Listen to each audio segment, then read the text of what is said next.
అదే RTV app వార్తల్ని క్షణాల్లో చదివే అవకాశం ఉంటుంది. ఒక న్యూస్ పేపర్, ఒక టెలివిజన్ ఛానల్ మీ చేతుల్లో ఎప్పుడూ ఉంటాయి. పెత్తందారీ వ్యవస్థకి చెక్ పడుతూ ఉండడంతో చాలా రోజుల తర్వాత మన గౌరవనీయ ఎమ్మెల్యే గారికి వాయిస్ వచ్చింది. నిన్నందరము ఆయన బాగా ఇనసొంపుగా ఆయన వాయిస్ను విన్నాం. ఆయన మాట్లాడుతూ నాకు ఒక 30 సంవత్సరాల రాజకీయ అనుభవం, విద్యార్థి దశ నుంచి పోరాడే శక్తి ఉంది అన్నారు. మీరు చెప్పిన ఈ 2 మాటలకి, అంటే 30 సంవత్సరాల అనుభవం అనేటటువంటి సంఖ్యకి గతంలో మీరు పోరాటాన్ని గౌరవిస్తున్నాం. అయితే ఈ 30 సంవత్సరాల రాజకీయ అనుభవంలో విద్యార్థి పోరాట పటిమతో రాజంపేటకు మీరు ఏమి వనగూర్చినారు? నిన్న వాయిస్ బాగా ఉంది, అయితే ఈ వాయిస్ ఏమైంది? రాజంపేటకు రాజధాని లేకుండా ఉన్నప్పుడు, జిల్లా రాజధాని లేనప్పుడు no voice. Medical college Rajampet నుంచి తరలిపోతుంటే నో వాయిస్. అన్నమయ్య డ్యామ్ కూలిపోతే నో వాయిస్. అన్నమయ్య డ్యామ్ కూలిపోయి చాలామంది ప్రజలు చనిపోతే వాళ్ళని ఆదుకోవడంలో నో వాయిస్. చాలామందికి ఇప్పటికీ కూడా పునరావాస చర్యలు ఇవ్వకుండా వాళ్ళు రోడ్డున పడిపోతే నో వాయిస్. రాజంపేట అభివృద్ధి గురించి నో వాయిస్. ఇప్పుడు మీ బినామీలు, మీ ఆస్తులకు ఇబ్బంది అవుతుందని అంటూ ఉంటే కనుక వాయిస్ వచ్చింది. చాలా సంతోషం. మీ వాయిస్లోనే మీరు ఒక మాట చెప్పారు, రాజంపేటలో ఇంకా ఆక్రమణలు చాలా ఉన్నాయి అని. ఒక్కసారి తరిచి చూసుకోండి. ఆ ఆక్రమణల్లో 99% మీ వైసీపీ వాళ్ళవే. నిజం ఒప్పుకున్నారు. ఇన్ని రోజులు మీరు మీ పెత్తందారీ వ్యవస్థ రాజంపేట ప్రజలందరినీ కూడా అభివృద్ధి అనేటటువంటిది ఎక్కడ కూడా మాట్లాడకుండా కేవలం మీరు మీ అనుచరులు భూములు ఆక్రమించుకుంటూ ఇక్కడ ఉన్నటువంటి ప్రజలను సతాయించి రాజ్యం చేలి భయభ్రాంతులు చేసి ఇంతవరకు రాజ్యం చేశారు. మీ రాజకీయ అనుభవంలో రాజంపేట అభివృద్ధి చెందిందా? కనీసం రాజంపేటలో ప్లాస్టిక్ గ్లాసులు తయారు చేసే కర్మాగారం ఏదైనా ఉందా? కర్మాగార రూపంలో ఒక ఉపాధిని సృష్టించగలిగినారా? వలస జీవితాలకు రాజంపేటను మీరు అలవాటు చేయలేదా? మీరు ఇక్కడ ఉన్నటువంటి ప్రజలందరినీ భయభ్రాంతులు చేస్తూ ఉంటే పెట్టుబడులన్నీ తిరుపతి, బెంగళూరుకు వెళ్ళడం లేదా? వీటి అన్నిటికీ సమాధానం చెప్పేటటువంటి వాయిస్ను మేము కోరుతున్నాం.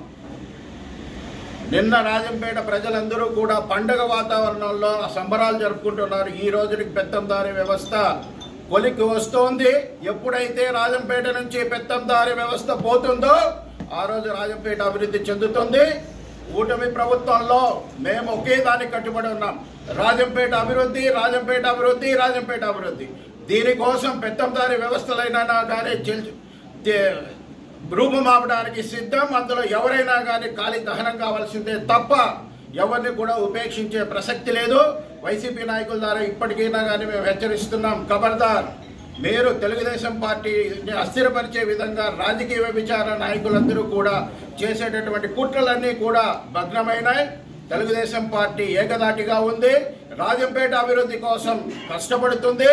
దానిలో ఏదో కక్ష సాధింపు చర్యలకు పాల్గొంటున్నారు అని ఏం పలుకులు పలికారండి? జిల్లా సర్వోన్నతాధికారి జిల్లాకు రాగానే మీ ప్రభుత్వంలో జరిగినటువంటి అక్రమ ఫ్రీ హోల్డ్ భూములన్నింటినీ కూడా తిరిగి సమీక్ష జరిపినారు.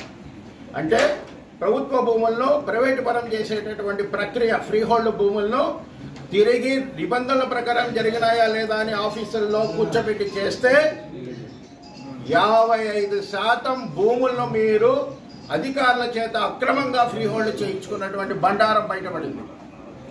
ఫ్రీ హోల్డ్ భూములు గత ప్రభుత్వంలో చేసినవి 2,35,000 అయితే కనుక 1,38,000, దాదాపు 1,38,000 ఎకరాలు అక్రమంగా మీరు ఫ్రీ హోల్డ్ చేశారు.